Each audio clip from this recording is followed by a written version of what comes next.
Connecticut 06510. For accessibility-related accommodations, please call 203-946-7651 or 203-946-8582. Public comment or testimony may also be submitted via email to publictestimony@newhavenct.gov before 2 p.m. on the day of the meeting. This meeting may be viewed on the New Haven Board of Alder's YouTube page. My name is Eli Saban. I represent Ward 7, and I'll have my colleagues starting on my left introduce themselves. Alder Brackeen, Ward 26. Edna Herrera, Ward 9. Alder Salponzo, Ward 17. Sarah Miller, Ward 14. If our presenters could come up and join us, that would be much appreciated.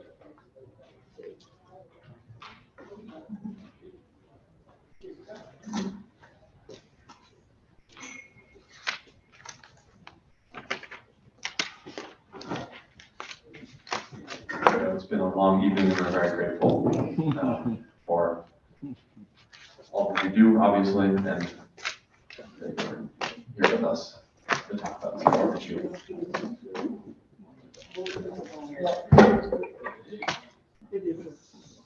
They're outnumbering us.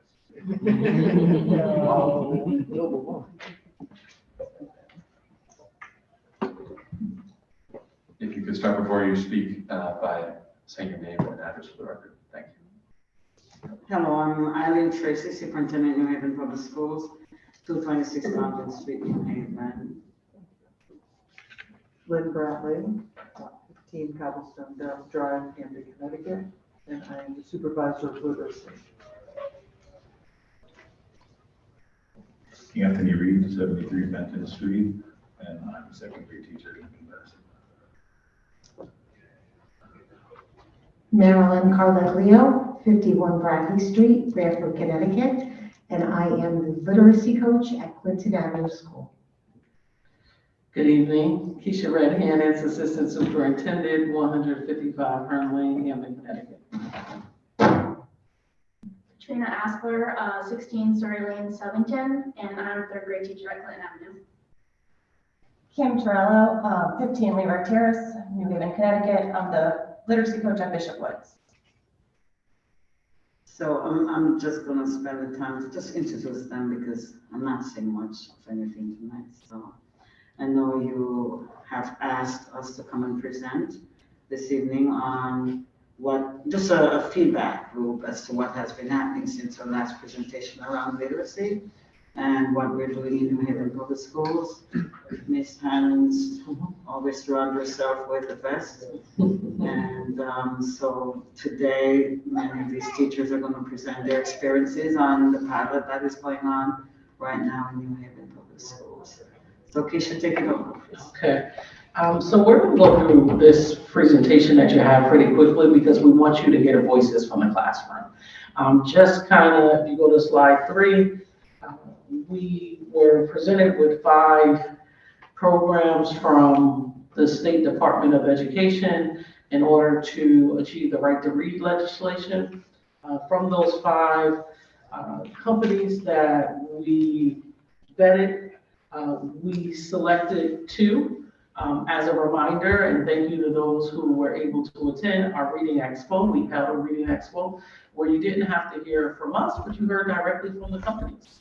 You were able to see, touch, ask questions about the materials, and we received feedback. And it's important for you to know that during our Reading Expo, the 2 programs that were chosen are the 2 programs that were voted favorably the most from our stakeholders. And we had administrators, we had parents, a few students, as well as community members attend the expo. And so we're taking what folks are saying to us, their feedback to us, very highly. And so hence you'll hear from our experts in the field today, and you'll hear how their voices are being elevated even more through the pilot program.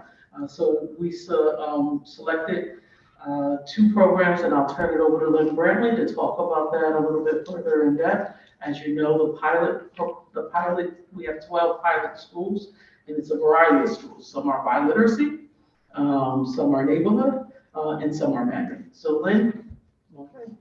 So we have chosen two, and we are piloting two. HMH into reading is being piloted at Barnard Beecher, Clinton, John Martinez, Troop, and Hooker. Do you want us to use that? We could slide it up, thank you so much. If it's in red, they're a biliteracy school. Savas, My View is being done at Lincoln Bassett, Bishop Woods, Conti, John Daniels, Nathan Hale, and Truman. And these were chosen from the survey results that we got during the expo. We had a high percentage of people talking about the PD possibilities within these two programs, materials being in both language and culturally relevant, and that the lessons were well structured. So we had a form everyone filled out that went through the expo, and then we took the data, looked through it, and we took the top two from that data. So the pilot details, if it's in green, it happened, right? So we've selected the schools, as you see, for cross-district diversity, right? That it had established teachers. So when we found the schools and the programs, we talked to the principals and said, please let's look at teams of established teachers. Although we have a brand new teacher with us today, who I actually watched yesterday, and he was awesome. I will say awesome. So that was top, first one of the details. Then we had launched the initial training for staff before we even left for vacation. Everyone had an initial training with whichever your pilot was. Materials were received as soon as they came back. They had a week to bridge into the new program. So they had a week to work with their children, to talk about new structures, end what they were doing, if they had a performance task or anything, and then get ready and move into trying out this new program. So right now they're on day 5 for most of the schools. I've been to schools every day this week and have seen 6 lessons already in the program and getting feedback. The teachers in the dark print, these are the things that they are working on, right? They're going to provide student work samples because that's the best way to see results is around student work. We are participating in observations, not evaluative observations. We're not, as we've talked about this every day that we've gone in, it's not about watching the teacher and saying the teaching moves. It's about the engagement with the text, how the students are reacting, working with, and I know the teachers will give you a lot about that. And then they're going to share their feedback through roundtable. But as always, we know we have to make moves as you do in a classroom, right? So today we had a roundtable with one of our vendors. I felt strongly that there was a missing piece of training for the staff around lesson development. I asked them during the week, switch it up. That's what I need. That's what our teachers need. And they did it. And so they then are coming into the schools through end of January, beginning of February to do in-school embedded coaching, which is what we did. And we'll be submitting the program, that's okay, on the 23rd. So I wanted to give you a look at what it looks like to be in this pilot, right? So I hold a Google Doc, and it has all of the things that are the moving pieces of the pilots. I just gave you a snapshot of it from now until February 6th. It goes on through the pilot. Everyone is aware of this. Everyone knows what's happening, what day you're expected your Google form to be in to give me feedback, what day training is going to happen, what day I'm coming in or with a team to walk through. Shows you who's responsible and status, where we are. There's one of our trainings on hold, which you can see. So we can slide up. But in a nutshell, because I know you probably want to see my Google Doc of 3 pages for this. Leadership training, we'll have 6 sessions during this. We've already had one with just principals. Let's talk about the principal role, right? How can we assist you? We have 14 sessions planned now with additional job embedded training from one of our companies because I saw the need. That's built in. Roundtable with everyone that's being, touched with this. We have 5 sessions where they can give feedback. So principals, teachers, paras, all of us can give feedback. The feedback through Google Form comes on the weeks that we don't have a physical roundtable. Right? We're not meeting in person, so then on that week, I expect you to hand me a Google Form to say how your week went. Here's the 5 things I want to know. Was the material easy to interact with? What struggles did you have? Let me know that so I can always flex what's happening. And then the walkthroughs. We've already done, as I said, 6 in the first week to see how kids are engaging with the new pilot or the pilots to see, our thoughts on this experience. If I could just interject, for the walkthroughs, it's not just Lynn, it's the assistant superintendents as well for that particular school. It's me, the assistant superintendent of curriculum, Dr. Tracy will be joining us on some walkthroughs. So it's very comprehensive as we're going, and then afterwards are the briefing sessions. And so we're making real-time adjustments based off of what we see. We have the literacy coach, we were at Clinton Avenue yesterday. As Lynn elevated lesson structure was a question. We had questions on how many minutes should we be spending on a particular activity. Our lesson structured 1 day versus 2 days. How are we still getting in our small group instruction? And so we're also looking at how responsive is the company to our needs, right? This is a huge investment. And so we want to know, and we want to feel like New Haven's your only client. And if you can't deliver that level of service to us, we may need to look at another company because it's that serious for us. So I just wanted you all to understand that this is a real comprehensive approach at how we're looking at the next program that we adopt. So then the next slide, you can just leave for there, and then we're going to let teachers talk, and we don't need to move on. But we'll be reviewing pilot outcomes, of course, through a rubric. We're looking at, we're of course going to gather all of the information from the Google pieces that we pulled, student work when we're looking at outcomes for results for children, and any of our thoughts around, especially PD. As I said today, when I called the company multiple times to say, this is my need, I was happy to see that they were going to respond to be and flex and be available for what we need, for our students, our teachers, our work here. So I will turn it over. That's why everyone's here, because they're doing the work. Okay. So I don't know, do you want, how do you guys feel that? You go ahead. Feel free to. Yep, and then I Just chime in and just talk about your experience. Who would like to go, Mary? Okay.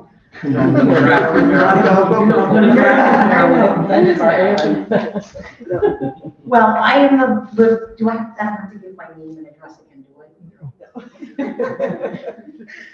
I am the literacy coach at Clinton Avenue, and we are piloting at Clinton in 5 classrooms. We have a biliteracy first grade that we're piloting in, biliteracy 3rd grade, and a monolingual 3rd grade, and there are 5 teachers. So this experience, the last few weeks since we got back from break, we've been diving into the materials, it's been refreshing, it's wonderful. I've actually gotten to work with the teachers a lot, and my teachers have really embraced H&H into reading, and I'm extremely proud. It's a comprehensive program. It addresses all of the components of reading. It's extremely standards-based, Common Core aligned. I mean, every time I open up the resources, there's a plethora of resources. I mean, there's so many that every time I go on to the online platform and look for things, I find something new. And I'm like, oh, wow, this is great. Let me show this to the teacher. Let me go down to the classroom. I mean, I've been running all over, because I have 5 classrooms that we're doing it in. So I've been running all over that building every day, in and out of classrooms. Did you see this? Did you see this? So it's been great. And walking into the classrooms and actually seeing the kids working with this program and being engaged with the text, the level of collaboration between the children, the level of discourse. The texts are all complex. So all of the mini lessons that we give for shared reading or on the whatever Common Core standard it is that we're addressing, The texts are very high level, grade level texts, so students are grappling with that text, but that's a good thing, right? For the whole group instruction. And then there's ways that we can differentiate. There's options for differentiation, which is left up to the teacher on how, and the program provides that, but the teacher has options to choose what students would match up best with what sort of small group instruction. It could be fun, it could be based on foundational skills, it could be based on guided, could it be a guided reading lesson, it could be reinforcing what you taught in the mini. So there's so many different options. It gives you everything that you need. It really does. And this experience has been a great learning experience for me, and I know for my teachers. And we're anxious to see what the outcomes are going to be at the end of this pilot for our students. To see the impact that this is going to have on them for the next couple of months. And I think it's going to be a good one. So I'm very, very happy that we're doing it. It's a big undertaking, but it's a good undertaking. So, and I was thinking if we can maybe have the other, the staff member that's in HMH, and then the other two members who are doing SAVAS can tell you about their experience, and the other one keeps on continuity. So I'm also doing HMH at Clinton Avenue, and I have to agree, piggybacking off what Marilyn said, that I've noticed a new excitement with my students. They're excited to come in and see what we're working on that day. I've noticed that before they were kind of just stuck in the routine of, okay, this is what we do every day, this is where we go. But having the new program has really opened a lot of doors to different concepts that they probably weren't exposed to or kind of forgot they knew how to do before we started this. And like she said, there's so much more collaboration, there's so much more engagement. They're, using the new vocabulary that we teach in their daily conversations and get excited to tell me, oh, I went home and I told my mom we learned this word and I used it in a sentence, and she was like so proud. And it's like nice to see that they're building that confidence and also helping build their stamina, because I noticed that there are complex texts that they're working with, and a lot of them start to grapple with it a little bit, and then they kind of start slowing down, and then it's like, no, we got to keep going. Like, what do we ask a question? It's opening a lot more opportunities for that, which not only helps one student but helps the whole class. Mm-hmm. So the other two staff members are working on SAVAS, or do you want to? I think we can do questions after. Yeah, okay. So the other two staff members are working on SAVAS. So I'm the literacy coach at Bishop Woods. My first grade team is working on using SAVAS MyView. We're on like day 5, so we're really just getting into it. I agree with Marilyn that the resources are amazing. We've been focusing a lot on the whole group part. The kids are so engaged with the text. We're working on vocabulary. They have the books in front of them. They've been marked. So our little 6-year-olds are marking up the text. They're going back to find details. They are so excited about it. We're still, so like I said, we're working on the whole group reading part now, and then next week we'll start looking at some of the supplemental materials and going into the small groups more and the writing. But we're excited. The PD has been great. We had two sessions. They're very receptive to us. We had a bunch of questions and we just went ahead and emailed them, and they call us right back, email us right back. So excited so far. So, and go ahead, I like the diverse characters in the stories too. The text is filled with a lot of diversity. Could you remind us of your role? Well, I'm a second grade teacher and an ambassador. Thank you. Yeah, but the text is very, like I said, diverse. So the kids see themselves and, they can relate to that. When we say teachers are miracle workers, they can make any of these things work if they're not too complicated. So that's what we're going through. Now, there's a learning curve for us also, but as we go through it, we'll find that there's a way to present it there's a way to present it, but it also gives you option to put your style into it, if you will.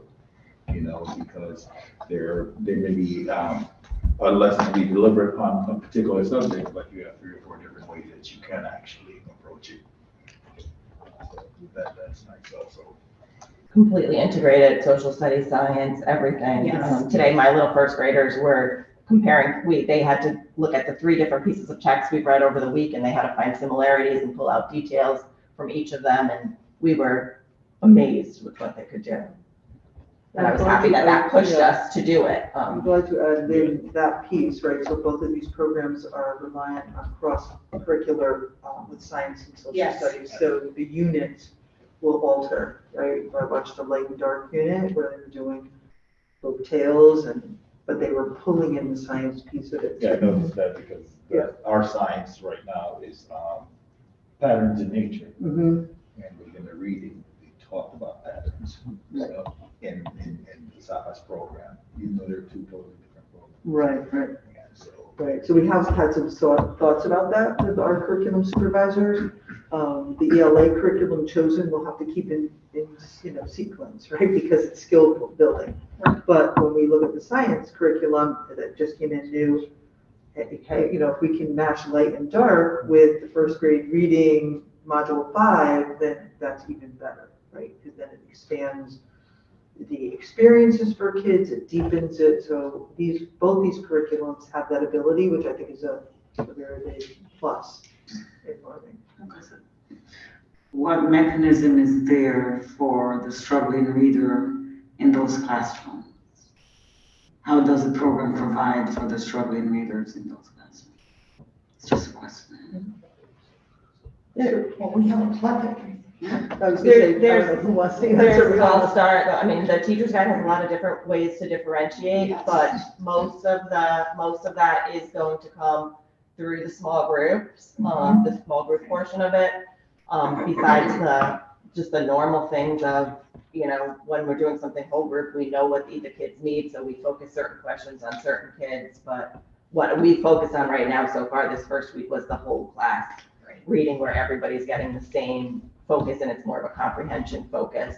But while the kids are writing, I was working with them today, they were writing about one of the supporting details, about how animals grow and change. And we knew their different phonics levels, so we were helping them spell words differently and just pushing them in different ways based off of what they need. But the true instruction of what their foundational skills that they'll need come through either the phonics portion or through their small groups, in my opinion.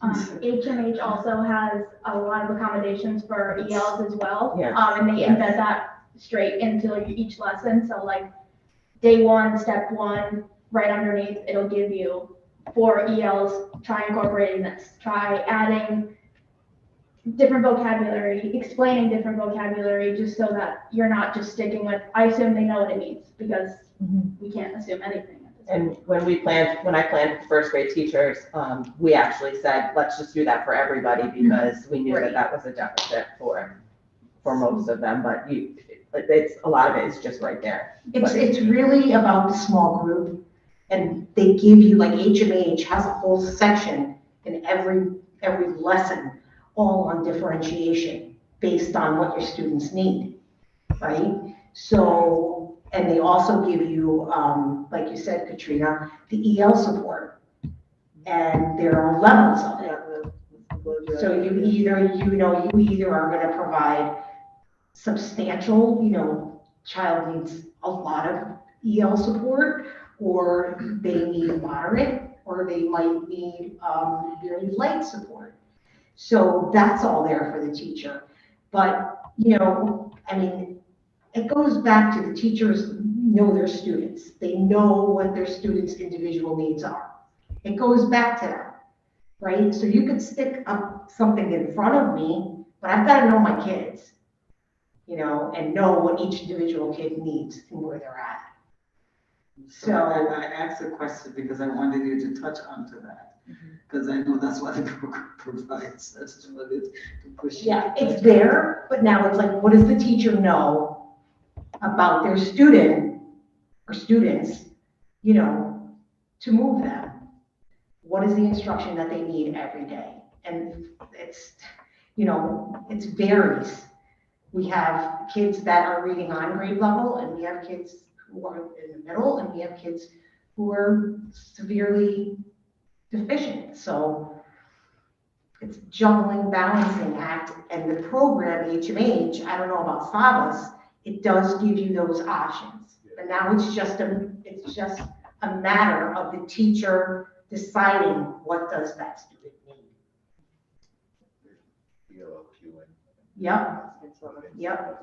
You know, and we're a biliteracy school, so we're using the Spanish component of Arriba, what do they call it? Arriba Electoral. Yeah, I don't speak Spanish, but I'm trying. So, no, I'm learning it because I'm opening the manual and it's in Spanish. And I'm sitting there with my teacher and I'm asking her, okay, what's this say? But then they have the English over on the side, but I'm trying to figure it out.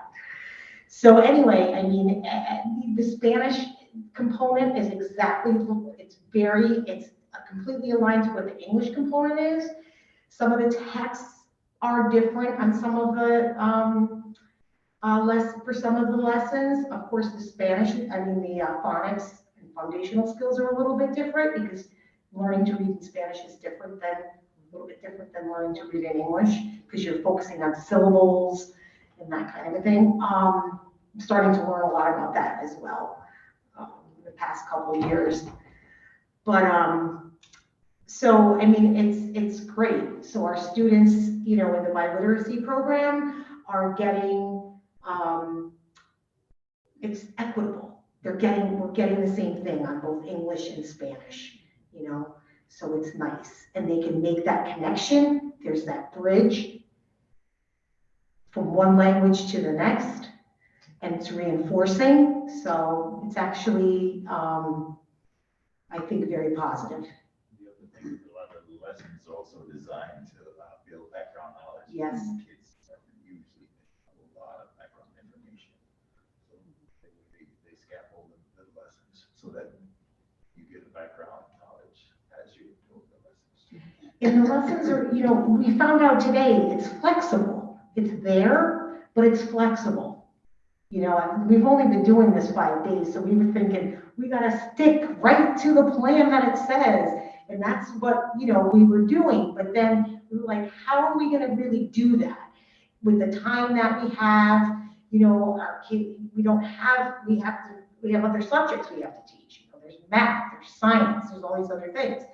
So today we found out, you know, through our training, thank God Lynn noticed that we needed something to help us figure out, you know, she had her speak about planning and lesson planning, and we found that we can be flexible. It might take 2 days to do a shared reading, but that's okay. It's fine, right? Because we don't want to overwhelm our kids and give them too much. So, I mean, again, it goes back to the teacher and the planning. I think the walkthroughs, even though there are only 6, proved very informative, right? Because you can watch, you know, and it's for a long time. So yes, you know, I'm watching and seeing where teachers are holding back from making teacher moves that they know well. And so we had that training in particular to say, here's non-negotiables, like we never not teach the beginning of the lesson where it's going to talk about skills, strategies, vocab. But here's how we're going to flex when we get to the shared reading piece, depending on who's in front of you. And then here's where we're going to flex for the independent. When Dr. Tracy brought up, for kids that are struggling readers or striving readers, we also had the special ed staff in today for training. And quickly they were in the chat with me, like, can I try some of the materials out in my small groups? And so I'll work with them, right? The L staff has always been with me. This is the first time they've been in, but they can be able to try out some of these pieces where they're differentiating in their own small group work for their students. So that will be a new learning, right? How this will expand what we know about the both programs in all arenas. I just want to say one thing. You hear the excitement, right? You hear the excitement, and it's contagious. It really is, and it will transfer over into results. We know it. It makes better learning conditions for our students, and that's why we're excited about it. We are excited about what's happening. We invite you to come with us on a walkthrough. Our calendars are crazy, Yeah. but come with I'll take that us. invitation. Yeah. And let me get you the information, because you will be pleased with what you see. I think you really will. Yeah, I'd love to do that. Definitely. I mean, give Absolutely. all Come on over teachers to Clinton. kudos, right? I haven't been in Mr. Reed's Yeah, yet welcome since all he the time. started this, but I've been in his room and I know how well it goes. And Katrina's brand new, Yes. and we've learned about Class that. We've yesterday. taken these training. Katrina, we just threw her right into the Amazing, face. amazing. That's the way to learn. So, I told her that, I go, this I is think she was easier on the adapting because she's new. Never have. She's good, she's great. We're very Do you fortunate. have any questions for us? I have a couple things. Sure. When I hear words like refreshing, teachers are excited. I can hear the excitement in your voices. And as a former teacher, classroom teacher, and administrator for many years, to me, that's the key. When the teachers are excited, the kids get excited. I used to tell my teachers, there's not too many professions. Thank you, Mr. Chair. There are not too many professions every day where you have to go in and there's 25, 26 kids looking at you, sitting down and say, what are we going to do today? Exactly. And you have to keep them engaged. And it's a very rewarding profession. It's a very difficult one. But I think Marilyn hit the nail on the head when she said, learning takes place in the classroom because the teachers know their kids better. They're with them for 6 hours a day. And it's nice to come to a meeting and hear the excitement. I heard the excitement right off the bat when I hear words like refreshing and stuff. And it'll make a big difference. My next question is, how do you select? It seems like everybody, how do you select which program to use? So, yeah. We're we get picking them- HMH. Marilyn, you- I walked into her school, she made every anchor chart. You know, I think we really do have to look at student work, right? We have to see the effects with students. So in HMH, they have a growth measure they take when they enter, and we ask them to do it, right? And then we'll see at the end of the time frame. Sabas has unit testing, so we'll look at those pieces. We'll look at various measures, but we also, the most important thing to me is to look at student work. Yeah, see the difference of what has changed for you in 6 weeks. Where are you? What do you now know that you didn't know? What can you use that you couldn't use? All of those things. But the concern with the pilot is that people become very comfortable Yeah.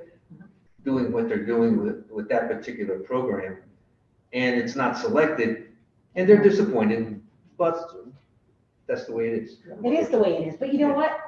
Good teaching is Boys are good the one teaching. that- You're right. It's not, it's okay, they're both good programs, right? They both are like, True. all green on every point. We didn't see. I mean, you can't We didn't see both of them, but dispute that. I'm sure they're No. similar. They're similar. And Yeah, they're they are. similar, Like I right? said, They both are science and social studies. And they're all green, at every point, both of them are all green. And, I don't know if you know. If Yeah. they're not too complicated, let me say, Right. teachers will make any of them work. Exactly. So whether And I you know pick HMH yours is good. or this one, we're gonna make it work. Right, it's about the usability of the program and how teacher friendly it is, really, because the teacher has to feel good about using it and comfortable and not like they're like, oh my God, I gotta plan this lesson. You know what I mean? They have to want to do it. It has to be teacher friendly. Yep. You know, supply all the, I mean, so far, we haven't had to go with this program, Katrina, you haven't had to go to outside sources No, to supplement they provide because it's there. Except for the phonics section. Yeah. Right, so we are Yes. asking the teachers to remain using foundations for that portion of the Right. framework. And then both of those programs have a crosswalk so that you can look at where you are with the students in foundations and the skill sets that you're working in phonics. And then we'll crosswalk to the support areas in both programs, whichever one we're in, what books you can use. They both come with decodables, and it'll match, very closely. So we are asking that foundations stay in place, and we've actually done training prior with both teachers, and then we had administrator training to make sure that part of our work remains very tight, and that we can see that it's happening every day. And Lynn, I would just add too, several of our teachers asked to keep foundations in place as well. Yes. Right, so it was a match. Yeah. There as well, so. Thank you. Any other questions? Alderman. I want to ask about training. So first, I want to say thank you for staying late. Yeah. And also want to underscore for people what a complete game changer it is to have a bilingual program. Yeah. My kids have been in biliteracy since pre-K, and the Spanish program was always like held together with duct tape. I mean, great effort, but they're just, the materials just weren't there. So to have a program that's not only in Spanish, but totally integrated and has all the components is really going to be transformative. So I was so excited to see the fair. It's just going to be a huge deal. But in terms of training, so I know there's the training from the companies, but as we've heard about in these hearings, there's also training just about science of reading and how kids learn to read. And we know there's like a huge learning curve because a lot of that isn't provided to teachers and teacher prep programs. So I'm wondering how you're thinking about addressing that. So I think the Education Committee is aware that we're part of the Science of Reading Masterclass from the State Department of Education and the Connecticut Association of Public School Superintendents. So we are in cohort 2. We had to apply to be a part of the Science of Reading Masterclass, and that's a leadership literacy group from New Haven, if you will, that's learning all about the science of reading. And then we actually will be coming before you soon. I'm not sure if you're aware that the Board of Ed just passed for us to provide letters training.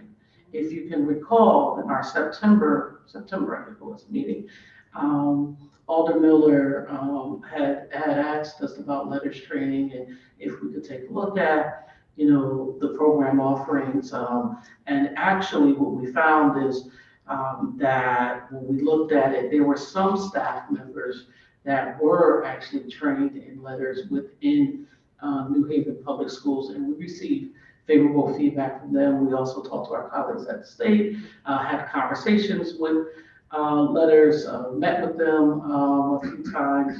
And so the board just approved for us to enter into a multi-year agreement. And of course, because it's a multi-year agreement, we will be coming to the board that just passed on Monday.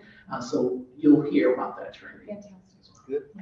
I think it's important to say too that through the literacy department, I think it probably got presented to you through the literacy department. Our focus is on all the components of reading, and we do it at our monthly meetings, our CIAs, our after school meetings with the teachers once every couple of months. That's what we present to them, and that's what our focus is with the teachers throughout that. So we've worked a lot on phonics, we've worked a lot on more language, on phonemic awareness. So we're just moving through the 7 components. Yes, and really reinforcing. And we're also working with the principals as well too, at some of their meetings to give them the same training, so they're aware. Thank you. Any other questions from members of the committee? Alder Herrera. So actually, that now I feel a lot more relief. I was really stressed. And actually, you can feel that whole environment in the room. There was just like the eyes open. They said, what did they say? You know what I mean? That was not a lot of tacky, but no message. So that because right now that you explained that this program not only how it affects you with the energy, but also how they are willing to, that's what I want made in that moment. Why don't you say that inside out to inject this training to all of these outsides? you say something that I just love it, and there's no way to replace it, you know your kids. How you gonna show that to the volunteer, he came to a 10 hours training? And how much money you gonna spend to train that? Just no way. I truly believe that $3 million money, how you guys can help to have it? How you can, We're here to talk about the phonics pilot that's happening in the HK, so if you could keep your questions focused on that. well, that's what, because I was so frustrated, I needed to explain what happened. And how you can explain it, how you can use this knowledge to transfer to this program. Thank you, Alvaro. Wait, one second. I think Alvaro was maybe hoping you could. I didn't know she was asking, I thought she was saying, I think she's wondering, if we are implementing a new curriculum in the school system broadly for, all our classrooms, if you have thoughts about how that will be, integrated with any volunteer efforts that are also. Can I clarify? It's not a new curriculum. It's a program that is supporting the curriculum that's in place. I just need to make those distinctions. The program is not a curriculum, but it supports the curriculum that's in place. Does that make sense? Thank you. Yeah, and I think, just for clarity, and it often is misrepresented, we're adopting a comprehensive reading program. Yes. Not a comprehensive phonics program, because we've adopted a comprehensive phonics program, right? So in that reading program and in the framework of literacy, all of these pieces come in. We don't, I just want to be sure the public clearly gets the message, right? It's a comprehensive reading program. It's going to touch everything: vocabulary, writing, all the things that are necessary. And I've seen it in print incorrect at times that we're getting a phonics program. We have one. We have one. And we will incorporate that in. That was my question. yes, I wanted to respond. So anyone that comes into our schools, into our classrooms and support learning within our schools, the certified teacher is the one that's driving the bus, if you will.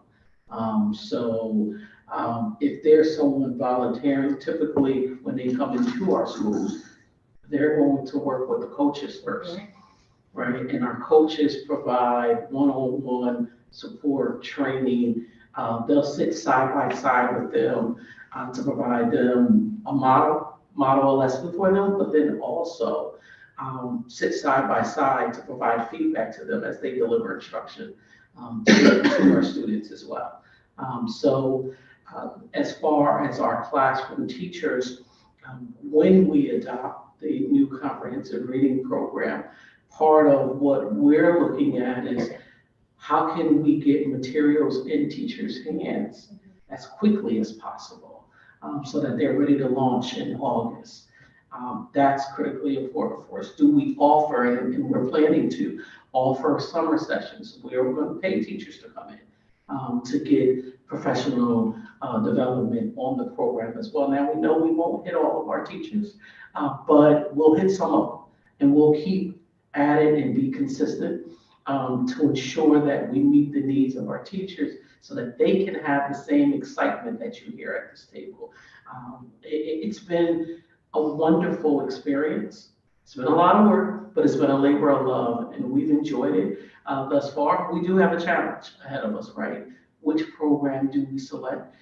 We actually this week said those who have HMH, we're going to give them the Solace materials. And Solace, those who have Solace, we're going to give them HMH materials because we want them to be able to make some comparisons. We're planning at least one walkthrough so that they can see the other program in action as well as they provide us with feedback, because that's going to be critically important. So there's a lot of activity that we're engaged in over these next few weeks. That midpoint, we would love if at the midpoint we had a clear, when we look at student work, this is the one that rises to the top, right? Because keep in mind, we are a large school system, and so we need to order a lot of materials, and we don't want to hear it got caught up in the pipeline, right? We want to get our materials in. So we're hoping at that mid check-in point that we'll be able to say definitively, you know, we feel good. One just was a little bit better than the other. That's where we are now. Thank you. Any other questions from members of the committee? I have one question. Well, I have two questions actually. The first question is, you said the midpoint, is that 3 weeks out of 6 weeks? Okay. I heard 6 weeks out of 1. 6 weeks. There's a date on our March. timeline. Yeah, it's in sometime in March. Got it. Okay, thank you. And then my other question, you know, obviously we've had a number of education committee meetings over the last year about literacy, and we've been talking about science reading and phonics, and the state law that has prompted this change was sort of centered around ensuring that there's more phonics and science reading-based curricula happening in our schools across the state. So I was wondering if you could talk about how you see these new programs incorporating additional phonics. Is that the case? And you know, how's that going, I guess?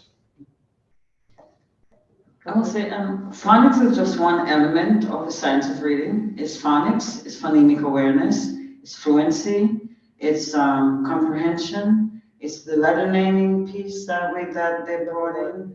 Yes, it's vocabulary. So it's much more than phonics. When we talk about phonics, it's just the very basic piece of it that you may focus a lot on in kindergarten, first grade, that level. And so that's why we kept foundations. So if those programs are lacking that focus, foundations is taking place. Foundations is a phonetic based program. What I will say from reviewing the materials and watching lessons, there is a broadening. So the lessons in the foundational areas of both of these move very quickly. So we wanted, that is another reason we wanted foundations in there, to be sure that it's a deep lesson in phonics, right? Not that it's a just quick. But the word work section, right? So today I was in and I was watching someone teach suffixes, and watching the Latin roots. That is very rich. And I think that was not as rich in our own curriculum, right? It was there, but I do like what I see in that, and that's a very explicit and direct instruction. So it was third grade class, and they're working on, or actually there's a second grade class today, I think. Was working on suffixes, ly, and putting er, est at the end of the words. So there's kind of two parts to it, right? When you know the sequence of phonics and you want to ensure, which we are saying we do want to ensure, kids know the rules and understanding, and then it's sequenced. I think programs that are as large as this, it's a quick like dip into that. And it moves very quickly. It's not as systematic and Yes. as, I mean, originally I was like, why So are we doing that- this? But when I looked at it, like, we need foundations because That balance, It's a of good- keeping that systematic approach for 20 to 30 minutes, depending on your grade level. I know I won't be enforcing that next year, but I suggest highly that remains. And again, what I see that they bring through both Savas and HMA is the pieces around word work and vocab is very rich. And I would add to the conversation, the need for more decodable text in our classrooms is surfacing, and is surfacing pretty highly. We're finding as we're doing walkthroughs, and I shared with Lynn even last week, I was on another walkthrough not connected to the pilot at the time, and I asked about, well, where's the extension during foundations where kids actually get an opportunity to read? And it's prompted a conversation around decodable text and not having enough in the classrooms. And so, I know there was a question earlier tonight around ESSER funds and how we'll be leveraging those funds to ensure we get decodable text in the classrooms now. And also once we adopt the program, because we feel like we need to, right, correct. So, Shannon and I, we're talking about geos and various things that when we do a small group, because that's where you can flex lots of things, we have all those resources available for teachers for the immersion reader. Excellent. Thank you. Any other questions from members of the I just committee? have one quick question. In the 12 schools, thank you. The 12 schools, are you concentrating on K3 or 1-3 or K3. K3? Okay, thank you. K3, and the reason Maryland has 5 is when we set up the grid, we realized there was a missing lower grade in the biliteracy class in Spanish, and we needed to see how it played out with foundational work, right? So our teachers rose to the occasion and said they would come along for the ride with us to make sure that every grade had both of these things. Thank you. Great. Thank you. Question. All her. Okay, so, you say that you have no material to read. Are you guys aware that a lot of schools, they don't have notebooks and that online work is in the schools? No, we have tons of books. We have tons of, and actually, the quotable texts are a little different than your regular books that children will be reading. But to answer your question, Dr. Tracy earlier maybe a week or 2 weeks ago, said, I need you to order books for my kids and send some home and increase the school classroom library. So no, we have a lot of books. No, I just asked because we have, hear some testimonies in other community, the parents that were complaining there were no books in the school. If you ever, please just send me an email, let me know, and we'll make sure that school has books. We will make sure of it. Yeah, we've got a lot of new books that are good, diversity and more current topics and things that are more engaging to the kids. So I mean, yesterday I sent all my 5th and 6th graders home with as many books as they wanted, but most of them went home with a big stack like this. That was just We encourage that they build home libraries. Please just let them know. Thank you. That is true. That is right. Reading when Just they get making home. sure we get excited to Lots of read when we're home with them. I know. And that's it. That is a challenge. That's the challenging part. Awesome. Are there any other questions from members of the committee? Seeing none, thank you. Thank you so much for being here all night. We are very grateful. We'll let the principals know. No, I'm gonna text mine when I get home. I think we should have the I'm gonna be late tomorrow. You're really great. Dinner. She better have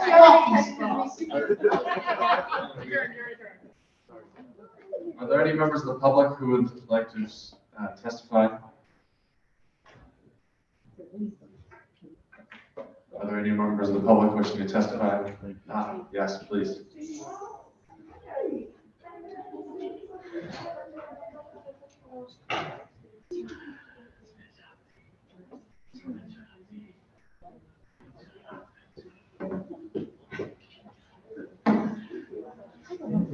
You can state your name and address for it, please. Yeah, Joanne Wilcox, 1135 Forest Road.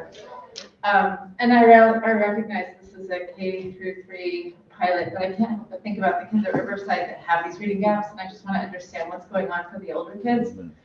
And I want to make sure that that stays in the room and in the conversation as we think about the gaps, because some of them are on the way out the door and still have that 95% potential to learn to read, and I believe that, and I've seen that happen. I've watched them get engaged, so I just want to make sure that we're still putting the fire under the work that needs to be done for young people who have, for whatever reason, not made this progression before now, and that they are still often not a part of the conversation.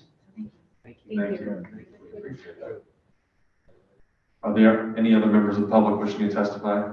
Second time, are there any other members of the public wishing to testify? Third time, are there any other members of the public wishing to testify? Seeing none, do we have any motions? Sharon, a motion to adjourn. So close public portion, and motion to close. We have a motion to close the public portion of the hearing. Do we have a second? Second. Hearing moved and second. All in favor of closing the public portion of the hearing, say aye. Aye. All opposed? Any abstentions? The public portion of the meeting has been closed. Do I have a motion? Motion to adjourn. Do I have a second? Second. Hearing moved and second. All in favor of adjourning, say aye. Aye. Any opposed? Any abstentions? We are adjourned. Thank you, everybody.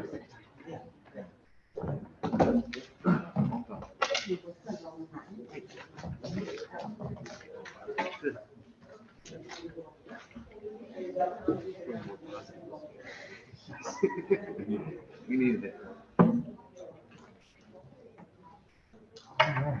Whoa, one on there.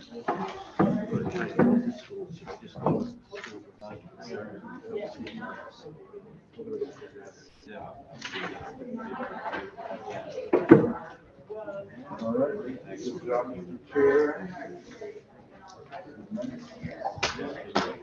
Right, I'm going again to the cover.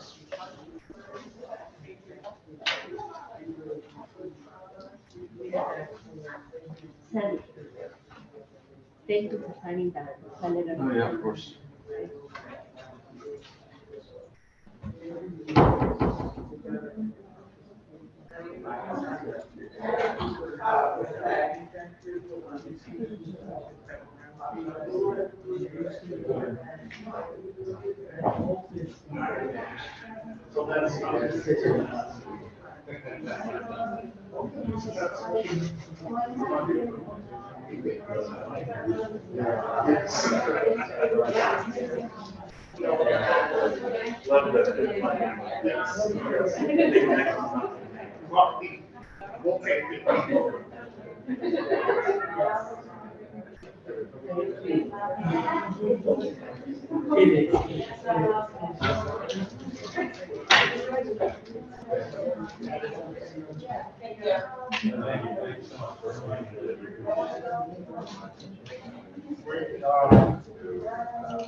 Thank you, Lucy.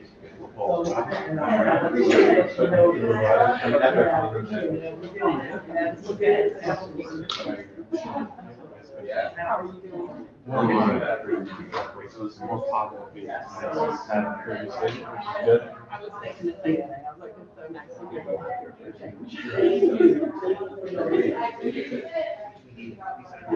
No, it was great you point that out. That's great.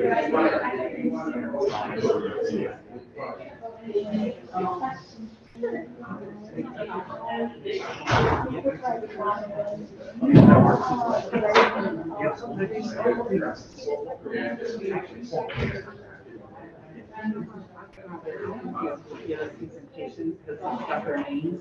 I'll probably go back and listen because.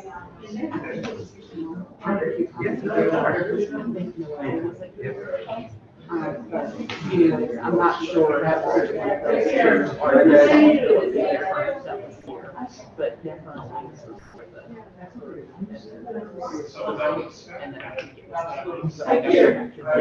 One more thing to bother you with, I haven't seen you forever.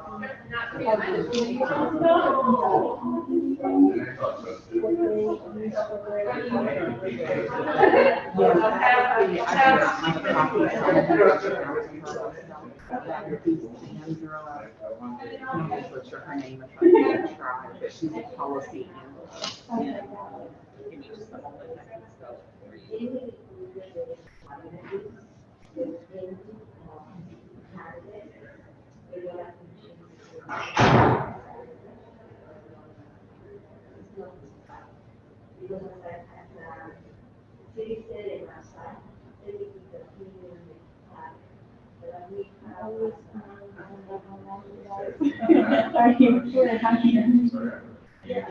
Sandra, O-K-O-N-O.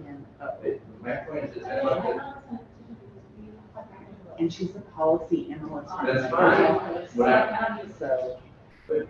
More than likely, her email's just S, her last name at ukcct.gov. Yes. The thing will be that you are among those that are people who always hear how everyone who is, even if it's not that much older, y'all always have so much more energy. Going on in the background, however you all understand.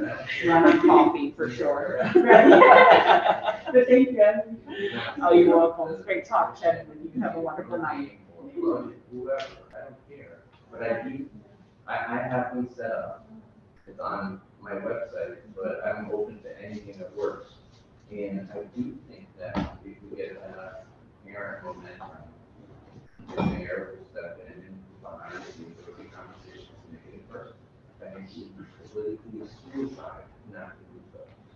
If you don't do that, and you just go with the board of alder's vote, I don't know if you have to vote or you don't have to vote, but I don't think that's gonna force the board of ed to play the same game. You have to create, my opinion, create pressure on me.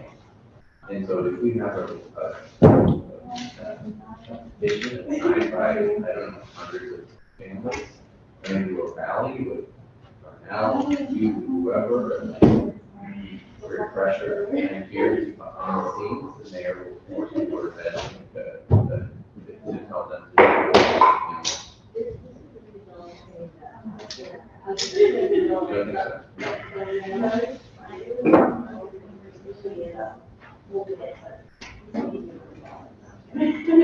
Okay, but we learn about this for a second. Thank you. But you, so you don't think that would actually move for More salaries and stuff.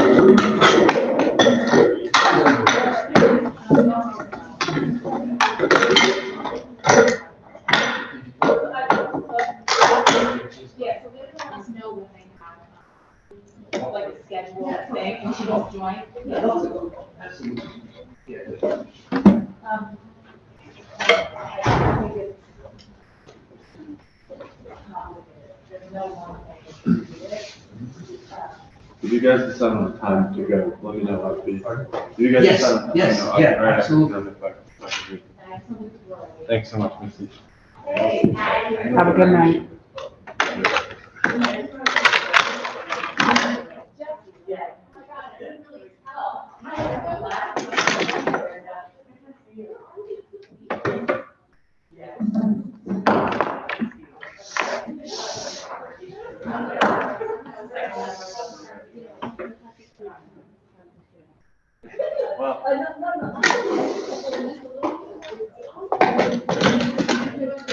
Let me ask you. This goes up there also?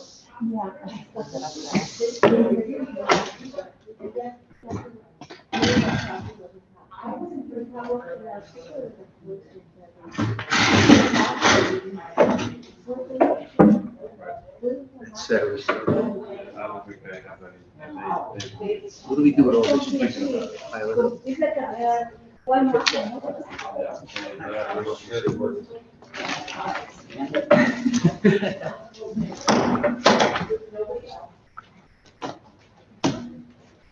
Thank you again. I Yeah, appreciate it. Missy, can I just count these? Okay. Nice to see you. Okay. So do you know you were a teacher? Yeah, 49 years. Yeah, yeah, I was a teacher, I taught in Hill for 17 years. And then I was principal of East Rock for 18. Yeah, I enjoyed it, this is fun. How long do you think you retired? I retired at 35 years. Then I asked to come back, and I spent 14 more years in Macon Hill. Yeah, no, I enjoyed it. Good, good. Hi, Betsy. Have a good night. Good, thank you.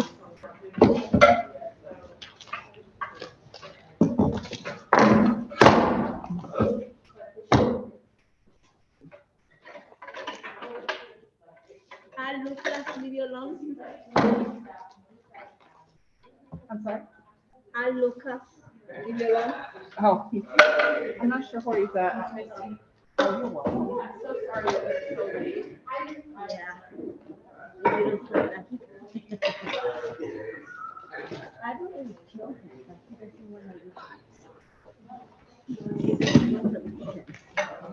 I said, next time you want me to make a presentation about myself, you they get it in pizza for the kids, red dinner. Oh, I might not with you. No, I got this. You left? No, it wasn't. You took it? No, that was too much. I don't know. Would you take the salad or whatever's left there? I'm sorry? Would you bring home whatever's there? I might bring home a salad. Oh, if you want it, please take it. I want it, I just don't want to do it right. Let's walk out. Okay, let's go. All All right, guys, let's get out of here.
Have a good night.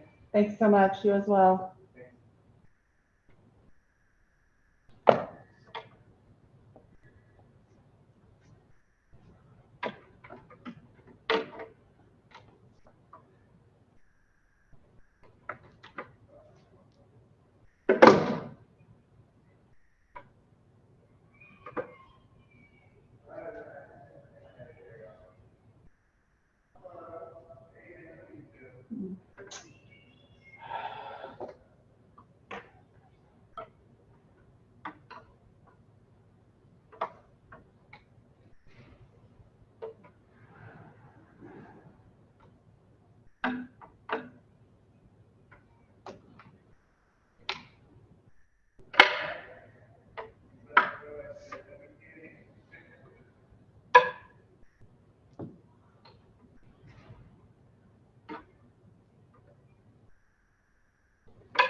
I got 2 minutes, please.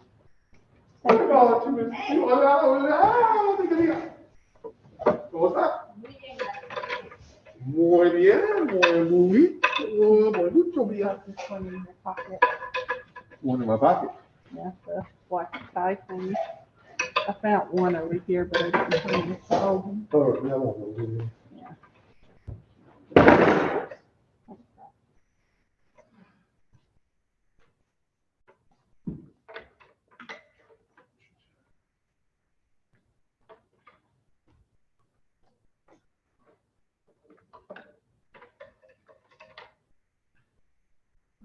How exciting. Another exciting night. Oh, let me see if I can. I say, even apologize for making it such a long night for me. But look at it as a double feature. Better press one. I don't know if you heard them or not. They actually laughed a little bit. Not much change.